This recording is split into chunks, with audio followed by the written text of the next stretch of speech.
자, 그다음 챕터 2장에 나와 있는 관리비 등과 회계 관리 및 문서 보존이다. 그래서 먼저 관리비 등과 관련한 문항 1번에 가보니까 의무 관리 대상 공동주택 입주자 등은 그 공동주택 유지 관리를 위하여 필요한 관리비를 관리 주체에게 납부하여야 한다라고 해서 자, 02번에는 관리비 등의 구성에 관한 문항 박스에 가보면 기역, 니은, 디귿에 따른 세 가지가 나와 있더라. 여기는 관리비 등에 했을 때는 보시면 박스에 관리비 등의 가장 1, 2, 3번에서 기역, 니은, 디귿에서 이제 보시면 나와 있습니다. 부분들은. 자, 지문에 이제 보시면 관리비. 관리비는 비목 관리비 하나, 그 다음에 이 관리비와 고본징수입니다. 그래서 관리비와 고본징수, 관리비와 고본징수, 고본징수랑은 고본징수하면 사용료. 그래서 세 번째는 사용료. 그래서 세 번째는 징수 대행이 되는 사용료 관련해서 박스에 나와 있죠. 그래서 현재 보니까 문항 1 기억에 관리비는 A에서부터 지금 마지막 위탁 관리수가 총 몇 가지인가요? 10가지. 그래서 관리비 비목은 총 10가지 관리비 비목이더라. 두 번째 이제 관리비와 구분징수입니다. 그래서 관리주체는 다음의 비용에 대해서는 관리비와 구분하여 징수해야 한다. 그래서 징수 항목은 몇 가지인가요? 관리비 징수 두 가지 하고, 그 다음 세 번째 사용료.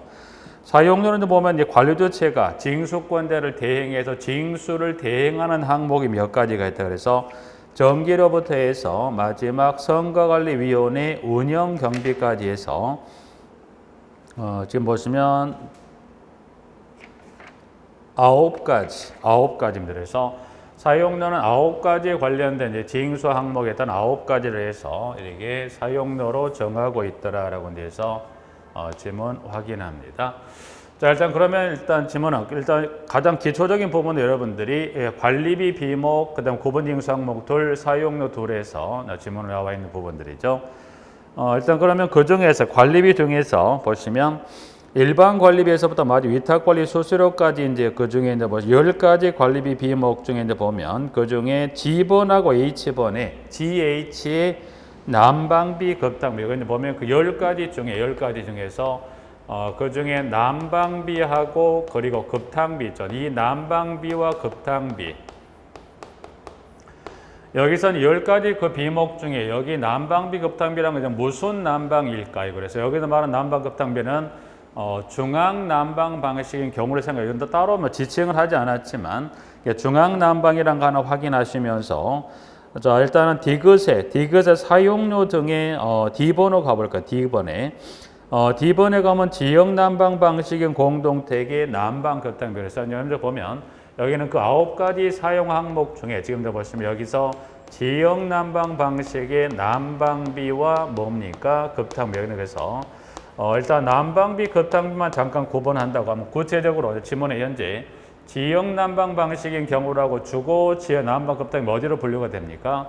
사용료 항목으로 분류가 된다는 것. 그러나 관리비는 10가지 비목에 쭉 기술되는 항목 그 비목 중에서 여기서 말한 난방 급탕은 무슨 난방? 지역 난방이라는 거예요. 그래서 총 10가지 하고 그 다음에 사용료는 총 9가지 사용료 항목을 정하고 있다는 거 하나 확인하시고, 자, 두 번째 니은의 구분징수. 관리주체는 다음 비용에 대해서는 관리비와 구분하여 징수한다. 이제 그래서 A번의 장기수선 충당금. 구체적 명칭 한번 적어볼까요? 구분징수 항목은 여러분이 보시면 지금 현재 장기수선 충당금에서 장기수선 충당금 한다. 첫 번째 하나 확인할 수 있고요. 여기 이제 보면 내력구조부의 대안이라고 되어 있는데 그 명칭만 한번 전체 확인하는데 여기는 안전진단 실시 비용이다. 그래서 안전진단 실시 비용이다. 해서 고본징수 항목은 몇 가지가 총에서 2가지. 그래서 장기선 충당금하고 안전진단 실시 비용이다. 그래서 하나 확인한다면, 자, 그리고 한 장을 잠깐 넘겨보니까 지문에 가보면, 자, 지문에는 한 장을 넘겨서 박스를 벗어나 밑에 또 박스가 나와 있는데 그냥 관리비의 비목별 세부 명세라는 건 지금 보신 대로 관리비 지금 관리비 고본징수 사용료에서 구분징수와 사용료는 말고 그 항목을 확인하는 걸로만 끝나는데, 근데 무엇은 관리비는 10가지 비목으로 구성되어 있고 10가지 비목에 대한 구체적인 세부 내역을 보신 대로 90페이지에 1번에 일반 관리비부터 해서 10번에 위탁관리 수수료까지를 정해 놨습니다. 그래서 여기는 그럼 10가지 관리비 비목 중에 여러분들이 10가지 중에서 2가지 비목에 관한 것 좀 한번 체크할 필요가, 그래서 지금 보신 대로 가장 그 구성 명세에 관한 세부 내역에 관한 칸이 많이 차지하고 있는 게 첫 번째 뭡니까? 일반 관리비하고 그 다음이 9번째 수선 유지비가 되어 있습니다. 그래서 여기는 그 순서로 보았을 때 일단은 먼저 10가지 관리비 비목 중에서 뭘 하나 확인하자. 그 중에 수선 유지비입니다. 자, 그럼 일단 10가지 그 관리비, 수선 유지비는 다시 몇 가지 세부 구성 명세로 또 나누어집니까? 라고 봤더니 여기는 다시 몇 가지로, 여기는 다시 수선 유지비는 4가지 비목으로 나눠지면서 한번 확인해 보죠. 자, 밑에 9번째 박스로 가보시면 수선 유지비에서 가나다라에서 가번에 장기 수선 계획에서 제외되는 공동체 공용 부분 수선 보수에 소요되는 비용으로 자, 보수시 보수 용역시 용역 금액, 직영시는 자재 및 인건비, 나번 냉난방 시설의 청소비, 소화기 중약비 등의 공동으로 이용한 시설의 보수유지비 및 재방 검사비를, 다번은 건축물의 안전점검 비용, 그리고 라번의 재해 및 재난 등의 예방에 따른 비용이다. 그래서 수선 유지비는 현재 그 구성력에 나와 있는 가에서 라에서 총 4가지 세부 구성 명세로 뭐가 꾸려져 있다? 수선 유지비가 꾸려져 있다. 그래서 여기는 보면 그 중에 이제 일단은 기본적으로 수선 유지비 일단 가장 이 10가지 비목 중에서 중요도로 봤을 때 가장 중요한 게 수선 유지비가 가장 중요합니다. 그러면 수선 유지비는 뭐까지 확인할 필요가 있다. 4가지 요 지금 구성 명세에 따른 가에서 라에 따른 4가지를 확인하시는데 그 가에서 나에 따른 4가지 중에 그 중에 특히 나번에 따른 지문에 다시 한번 확인해 보면 냉난방 시설의 청소비, 소화기 중약비 등 공동으로 이용 시설의 보수유지비 및 재방 검사비, 이 나번에 해당되는 항목이 수선 유지비 4가지가 중요한데 그 중에 또 가장 중요한 거 꼽으라면 몇 번이죠? 4번. 4번은 이제 보시면 관리비 관련 다른 어떤 비교 지문으로도 출제가 자주 되기 때문에 나번 하나 확인하시면서 가나다라를 수선 유지비 세부 구성 명세 또 4개라고 해서 하나 확인하고요. 자, 그 다음에 이제 하나 확인하실 게 일반 관리비입니다. 일반 관리비. 자, 그 다음에 이제 보시면 일반 관리비.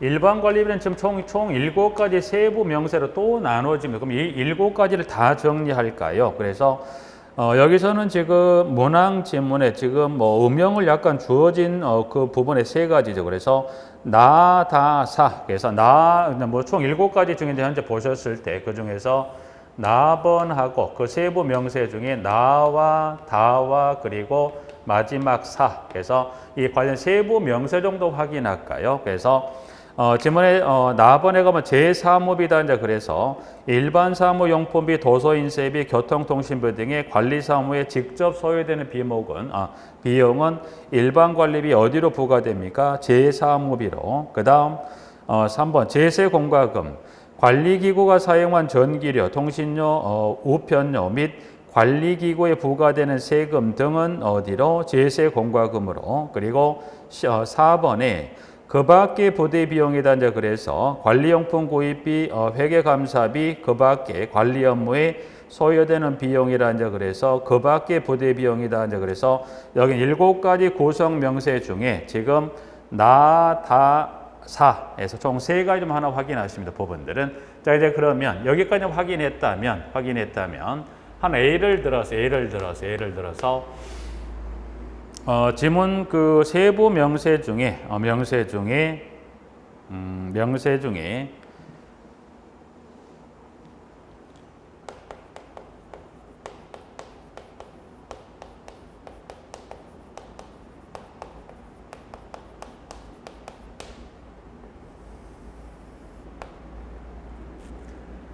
자, 관리기구에 부과되는 세금은 이라고 질문을 줬다고 내일 가정해 볼까요? 그러면 관리기구에 부과되는 세금은 어디로 부과합니까? 라고 줬을 때 예를 들어서 관리기구에 부과되는 세금은 관리비로 부과한다는 질문을 주거나 혹시나 관리기구에 부과되는 세금은 일반 관리비로 부과한다 라고 질문을 주었거나 또 보시면 질문 또를 어떻게 줄 수 있더라 보니까 제세공과금으로 부과한다 라고 했을 때 질문을 주었다면 자 이제 그러면 예를 들었던 자 관리기구에 부과되는 세금은 자 관리비로 부과한다 일반 관리비로 부과한다 제세공과금으로 부과한다 했을 때 그러면 요 지금 관리기구에 부과되는 세금이란 건 뭐예요?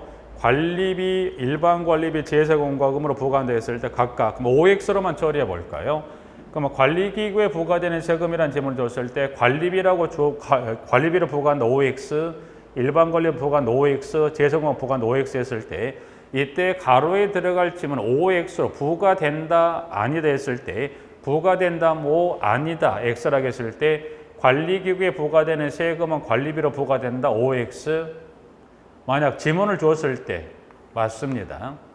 부과되는 세금은 뭘로 준다? 일반 관리비로 부과한다? 맞고요. 부과되는 세금은 제세공과금 부과한다? 맞습니다. 그러니까 여기는 이 셋 중에 어떤 지문을 줘도 관리기구 부과되는 세금은 뭐예요? 이 셋 중에 어디로 부과한다는 지문을 줘도 맞습니다. 그럼 결국 무슨 말이냐? 이 말이에요. 나무가 있어요. 큰 나무가 하나 있는데 큰 나무가 있는데 자, 큰 나무가 있더라. 이게 이제 보면 1번 이게 관리비다. 이 큰 나무의 원 줄기를 뭘로 보자? 관리비로 봐요. 그럼 이 큰 나무, 이 나무 가지에 달려있는 조그만 가지 있죠. 이걸 뭘로 보자? 이거를 일반 관리비로 보자는 거예요. 그럼 이 일반 관리비에 여기에 또 뭐가 돼요? 제세공과금이 있죠. 그럼 여기서 또 뻗어나가는 가지가 있지 않을까. 그래서 이 뻗어나간 가지를 몇 번으로? 3번. 그래서 이 3번의 제세공과금에 달려있는 이게 뭐가 되는 거죠? 관리기구에 부과되는 세금이다 보니까 요거는 왜 확인할 필요가 있냐면 질문은 관리기구에 부과되는 세금은 관리비에 포함 징수한다 라고 줘도 맞지만 이거는 결국은 보면 여기서 물어봤던 뭘 요게 지금 어디냐라고 물었을 때 큰 원줄기인 관리비, 일반 관리비, 제세공과금 마지막 끝자락 여기에 해당이 되기 때문에 결국은 여기는 뭘 물어봐도 큰 몸통을 물어보거나 가지를 물어보거나 결국은 큰 줄기 어디예요? 관리비, 일반 관리비, 제세공과금 중에 어떤 지문을 주어도 이거는 맞다는 거예요. 그 의미만 확인하시면 되고 그래서 다른 것도 마찬가지. 예를 들어 이 중에서 예를 들어 4번에 나와 있는 회계감사비. 회계감사비는 어디로 부과합니까? 관리비, 일반 관리비 이제 마지막이니까 여기 뭐가 나올까요? 그 밖에 부대금으로 부과한다라고 하듯이 마지막에 이 관리비에 큰 줄기에서 뻗어나가는 가지의 마지막인 이걸 가지고 이 중에 어느 것으로 주더라 그거는 맞다 틀리다? 맞다는 의미 정도만 확인하시면 돼요. 그래서 일단 일반 관리비하고 수선 유지비 정도는 좀 확인하십니다. 그래서 지금 보시면 크게 이런 형태로 질문을 언급을 하기 때문에 그렇습니다. 그래서 가장 지금 현재 이 관리비 구분징수하고 이 수선 지금 사용료 관련한 부분을 줬을 때 가장 정형화된 유형의 문제가 박스에다가 이렇게 해서 박스에다가 몇 개. 근데 통상 근래 문항에 주어지는 박스에 주어지는 문항들은 거의 4개에서 5개 사이 정도 비교 지문을 여기다가 딱 던져 놓고서 다음 중 관리비에 포함하여 징수할 수 있는 것은 다음 중 관리비와 구분 징수할 수 있는 항목끼리 짝지어진 것은 아니면 다음 중 사용료 항목끼리 짝짓기가 되어 있는 것에서 주로 가장 정형화된 형태가 해서 3가지 관련 중에 방금 보신 대로 관리비, 구분 징수, 사용료 관련해서 각각 유형은 다 나왔어요. 그래서 각각 관리비 포함 징수, 구분 징수, 사용료 항목끼리 짝짓기로 물어보는 문제가 가장 정형화된 형태로 출제가 됐다는 것 하나 확인하시면서 일단은 박스 정리하고 우측에 91페이지로 가봅니다. 91페이지. 91페이지는 관리비 예치금입니다. 부분들은. 자, 이제 그러면 관리비 예치금, 그 다음에 하나 보실 게 관리비 예치금입니다. 자, 관리배치금은 지문에 이제 보시면 일단 문항 1번에 가보죠. 1번에 어디에 쓰는 용도의 돈인가를 살펴봤더니 2번에 동그라미 1번에 일단은 그 기타 적은 데 배제하고 용도만 잠깐 확인했을 때 공용 부분의 관리 및 운용 등에 필요한 경비. 일단 여기 관리배치금 용어에 관한 정의는 현재 문항 1번에 확인했듯이 어느 부분인가요? 공용 부분. 그래서 여기는 공용 부분에서 공용 부분의 관리 및 운영 등에 그래서 공용 부분의 관리 및 운영에 필요한 경비죠. 그래서 공용 부분의 관리 및 운영 등에 필요한 경비를 뭐라고 그랬습니까? 관리비 예치금입니다. 자, 정의. 관리비 예치금은 뭐 지금 근래는 아니지만 관련 이와 같은 경비를 뭐라 하나 그래서 관리비 예치금 자체를 주관 쓰는 걸 한번 물었었던 적이 있었어요. 그래서 관리비 예치금의 용도는 이 용도로 공용 부분의 관리 및 운용 등에 필요한 경비를 관리비 예치금이라 합니다. 그럼 이거는 돈이에요. 돈. 그러면 이 돈은 누가 징수합니까? 라고 했을 때 지금 문항 1번 관리 주체는 경비를 누구로부터 소유자로부터 징수할 수 있다. 그래서 여기는 하나 볼게요. 그럼 징수입니다. 징수. 자, 누군가의 주머니에 그 돈을 징수하는데 징수가 지금 보니까 누가 관리 주체 관리 주체가 이 필요한 돈을 징수를 누구로부터 징수한다고 보니 여기는 누구라고 돼 있어요? 소유자입니다. 소유자. 소유자로부터 징수할 수 있다고 돼 있고요. 자, 여기 잠깐 이제 보류하고 밑에 3번 밑에 있는 박스로 가봅니다. 박스에 가보니까 관리비 예치금의 징수라고 0이라고 표현되는 법령 규정이 밑에 나와 있으면 박스를 가보니까 사업주체는 입주예정자 과반수가 입주할 때까지 공동체를 직접 관리하는 경우에는 입주예정자와 관리계약을 체결하며 그 관리계약에 따라 그 관리계약 근거를 둔다는 거죠. 그래서 근거를 그 계약에 따라 관리비 예치금을 징수할 수 있다. 징수는 지금 박스에 나와 있는 누가 징수권자가 나온다면 사업주체죠. 그러면 사업주체가 징수권자라 나오면 자, 그 돈은 누구로부터 사업주체 징수할 때 이거는 입주예정자입니다. 입주예정자. 여기는 입주예정자입니다.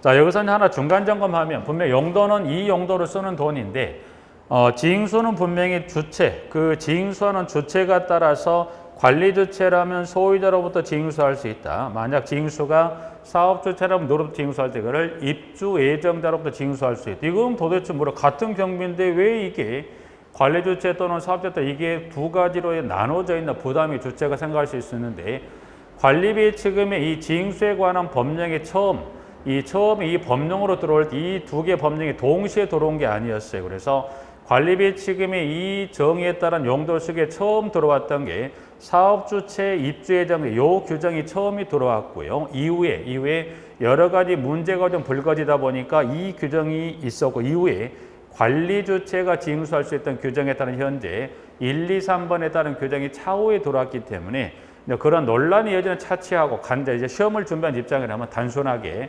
관리주체면 누구로부터 징수하더라? 소유자. 사업주체면 누구로부터 징수하는데 입주예정. 단순히 여러분들은 시험을 그 세부적인 속사정은 필요 없습니다. 필요 없고 여러분들 보실 것은 징수권자를 주면 관리주체면 정확히 예를 들어 선택유학이든 주관식이든 간에 물었을 때 주체면 누가 나와야 돼요? 소유자. 그리고 사업주체면 누가 나와야 돼요? 입주예정자라고 쓰고 소유자라고 쓰는 거 그거 주의하시고 선택도 마찬가지 그거 정리하시고 자, 그 두 개 단순히 구분하셔서 하나 정리하고 관리주체 관련 징수권에 관한 것은 추가로 좀 정리할게요. 다시 이제 그러면 문항 1번 정리하면서 2번으로 갑니다. 2번. 관리주체는 소유자가 소유권을 상실한 경우에는 이에 따라 징수한 관리비 예치금을 당연히 소유권을 상실했으니까 그 부담했던 납부했던 소유자에게 돈을 돌려주는 게 맞습니다. 그런데 다만 소유자가 관리비 사용료의 장기손 충당금을 미납할 때는 관리비 예치금에서 정산한 후 그 잔액을 반환할 수 있다. 그래서 관리주체에 관한 건 지금 보시면 관리주체에 관한 것은 징수에 관한 것도 한번 확인할 표시가 있지만 관리주체 관련해서는 장기손 충당을 소유자가 반환했을 때 돌려주는 이 반환에 관한 규정까지 관리주체는 추가 정리해서 소유권 상실했네요. 돌려주려고 보니까 무엇에 미납이 있더라. 관리비 사용료 장기손 충당금에 미납한 때는 정산한 후 돌려주는 것까지 해서 두 가지를 또 추가 정리해서 2번 정리하고요.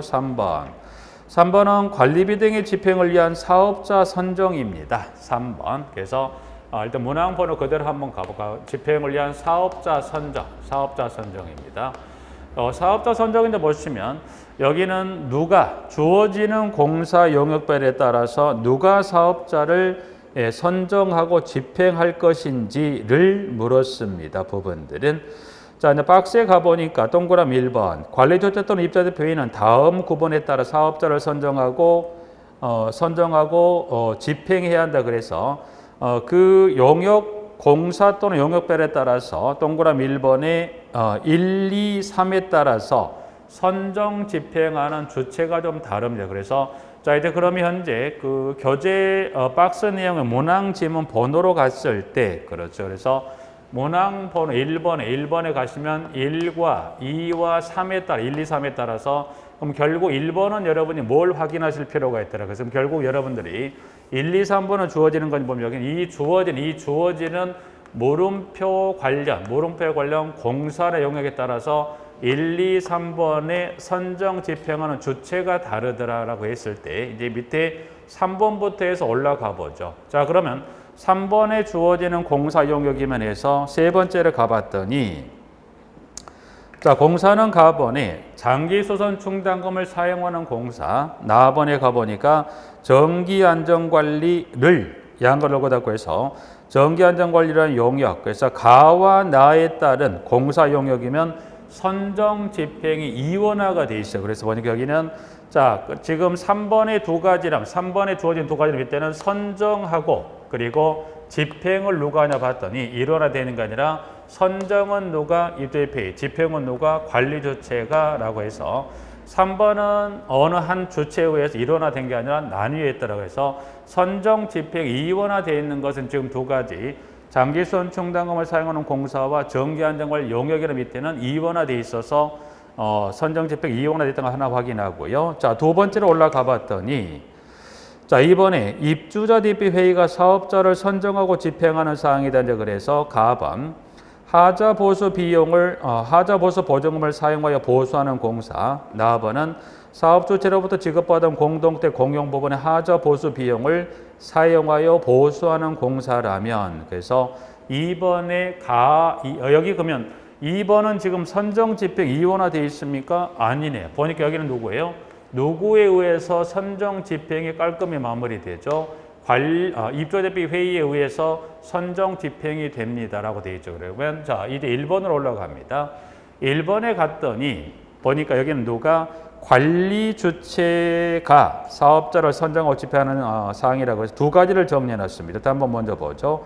가번 청소, 경비, 소독, 승강기 유지, 진흥호흡 네트워크 설비, 수선 유지를 위한 용역 및 공사라면 그리고 나번 주민공동시설 위탁, 물품의 구입과 매각, 잡수입의 취득, 양가를 열고 닫고 취득 그리고 보험계약 등 국토교통부 장관이 정하여 고시하는 사항이라면 해서 1번의 가와 나에 해당하는 경우라면 누군가요? 이때는 누가 합니까? 관리 주체가 합니다. 그래서 1번은 누구에 의해서 관리 주체에 의해서 선정 집행하는 그러면 예를 들어 봤을 때 1번은 관리조지, 2번 입대비 회의에서 일괄 선정 집행이 되는지만 3번은 이원화되어 있죠. 그럼 여러분들이 여기서 이제 물어보는 유형은 이렇게 물어봅니다. 그럼 여기는 여러분이 이게 주었을 때 선정 집행의 주체를 주고서 여러분들에게 주어지는 박스에다가 예를 들어서 박스에다가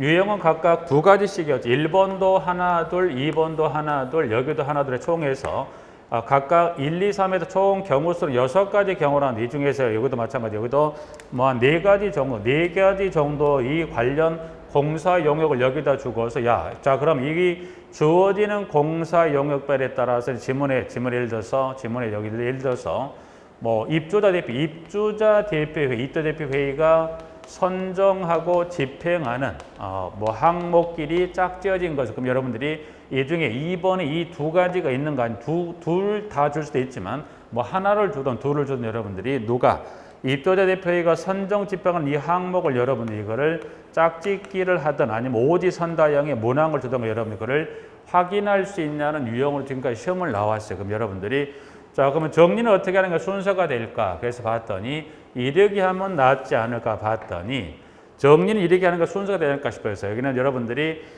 지금 여기 3번은 지금 2번화 되어 있는 거죠. 이 1, 2번은 1원화 되어 있면 2원화 되어 있어서 입조대표가 선정하고 관리자 선정하는 건 뭡니까? 장기소선 충당금을 사용하는 공사입니다. 그리고 정기 안전 관련 용역이면 일단 여기는 선정 집행 2원화 되어 있다. 그래서 지문은 길게 잡지 말고 뭘 보시면 돼요. 장기소선 충당금을 사용하는 공사하고 정기 안전 관리란 용역이라면 선정 집행 2원화 되어 있다 하나 정리하고 이제 그럼 나머지 두 가지가 나와 있어요. 그럼 나머지 두 가지를 봤더니 그럼 여기는 두 가지입니다. 입주자 대표 회의가 선정 집행하는 항목 공사용은 뭐냐 봤을 때 지금 전체적으로 1번 둘을 살폈을 때 그중에 여러분 특정 음절 뭐에 관한 하자란 지문이 나온 것은 보니까 여기도 하자 관련 지문이 아예 나오지 않고 1번도 하자 관련 음절이 전혀 안 나와요. 그럼 여러분이 하자 관련 이 음절 지금도 질 게 없어요. 뭐 하자 보수비용 등등이 나오는데 간단하게 여러분이 어떤 이 주어지는 몇 개가 됐던 요 공사용이든 간에 그 지문에 무슨 음절이 나오면 하자란 음절이 나온 것은 그 중에 누구를 선택하시면 돼요? 입조대표에 의해 선정 집행한다고 골라내시면 되죠. 그래서 그러면 2번하고 3번을 정리했으면 어떻게 돼요? 그러면 나머지 어떤 공사 용역이면 자, 일괄적 누구로 밀어버리면 되죠? 관리 주체로 밀어내서 정리하시면 되죠. 그래서 일단 짝짓기로 골라내는 유형을 여러분이 보셨던 1, 2, 3에 따른 유형에 따라서 밑에 3번에 둘, 2번은 다 갈 것 없이 하자는 음절만 찾으면 정리한다면 이 두 가지, 간단한 요 세 가지만 정리하면 여러분들이 나머지는 누구? 관리 주체로 가서 용역 공사 확인하시고요. 여기서는 하나만 좀 확인하죠. 관리 주체는 공사용을 골라내는 게 아니라 혹시나 기평의 주관식을 물었을 때를 대비해서 다시 이제 교재 1번에 01번에 1번에 지문에 나로 갑니다. 나번은 잡수입의 취득도 제외됩니다. 잡수입의 취득인데 잡수입의 취득의 양가로 단서에 가보시면 세 가지 개소 임대 계약에 따른 잡수입의 취득은 제외한다고 그래서 잡수입의 취득에서 제외되는 임대 계약 개소 세 가지를 확인하셔서 자 가보니까 어린이집, 다함께 돌봄센터, 공동육아 나눔터, 임대에 따른 잡수입의 취득은 제외한다 포함한다? 제외한다 그래서 세 가지 개소 좀 확인합니다. 그래서 1번의 나번에 양가로 잡수입의 취득에서 세 가지 개소 임대 계약에 따른 잡수입 취득 제한다 그래서 어린이집, 다함께 돌봄센터, 공동육아 나눔터. 그래서 여기서는 지금 현재 나머지는 이렇게 일괄로 정리해서 마무리했다고 한다면 여기서 하나 추가할 것으로 세 가지 제외가 되는 개소에서 세 가지란 방금 봤던 데는 뭐였던가요? 어린이집, 다함께 돌봄센터, 공동육아 나눔터 임대계약에 따른 잡수입 취득은 제외한다. 그래서 자 이제 몇 가지 이제 정리했다면 여러분이 일단 여기서 지금 물었던 거 짝짓기용의 문제만 나왔는데 여기서 한 걸음 더 들어가서 준비할 건 여러분들 혹시나 관련해서 공사 용역을 주고서 뭐를 물어보는 주관식 문제, 공사용을 주고 여러분이 그 선정 집행을 누가 하는지 이거를 여기를 주관식으로 쓰는 유형의 문제도 꼭 하나 확인하시자라고 보고요. 그리고 방금 이 세 가지 이 임대 계약의 취득의 잡수입 취득 제외되는 개소 이 세 가지 개소도 마찬가지 이 중에 어느 지문을 물어보는 것도 주의해서 주관식 일단 이 부분이에요. 선정 집행의 주체를 물어보는 쓰기 문제 유형하고 그리고 이 잡수입 취득의 제외 임대 개소 세 가지 개소도 주관식을 쓰는 문항의 지문 한번 주의해 두시면서 선정 집행은 이런 형태로 해서 마무리를 좀 정리합니다. 자, 2번으로 갑니다. 2번은 입주자 등은 기존 사업자의 서비스가 만족스럽지 못한 경우에는 전체 입주자 등의 과반수의 서면 동의로 새로운 사업자 선정을 위한 입찰에서 기존 사업자 참가를 제한하도록 관리조례 입주대표 회의에 요구할 수 있다. 즉 입찰 참가 제한을 요구할 수 있다는 거예요. 자, 그때 입찰 참가 제한 요구에 필요한 종족수는 얼마입니까? 두 번째 줄에 전체 입주자 등의 과반수 서면 동의가 있다면 그렇죠. 그래서 전체 입주자 등의 과반수 서면 동의가 있다면 입찰 참가 제한을 요구할 수 있다. 이 경우 관리조례 입주대표 회의는 그 요구에 따라야 한다. 그래서 현재 주어지는 문항 2번. 2번에서 이제 이 입찰 참가 제한을 제한을 요구할 수 있어요. 입찰회의나 또 관리조례 요구할 수 있는데 그 요구에 필요한 정족수가 얼마 요건을 갖춘다면 입찰 참가 제한 요구를 써요. 여기는 보면 여기는 전체 입주자 등의 얼마 입주자 등의 과반수 서면 동의다. 그래서 여기는 전체 입주자 등의 과반수 서면 동의면 기존 사업자의 입찰 참가를 제한 요구할 수 있다. 이와 같은 요건에 따라 제한 요구하면 그때는 따라야 한다는 것은 제한할 수 있다. 법에서 그와 같은 단서 요건을 두었다는 것. 그래서 3번은 이제 가장 먼저 01번에 주어지는 공사 용역별에 따라 그 선정이나 주체를 구분하는 게 가장 첫 번째고요. 그리고 2번은 문항 4번이네요. 4번 이제 보시면 지금 문항 2번으로 정리했습니다만 4번은 입찰 참가 제한 요구에 관한 정족수를 물었다면 얼마 전체 입주자 등의 과반수 서면 동의 확인해 놓으시면 되겠네요. 자, 3번까지 좀 정리했습니다. 오늘은 3번 사업자 선정까지 정리하고 마치도록 하겠습니다.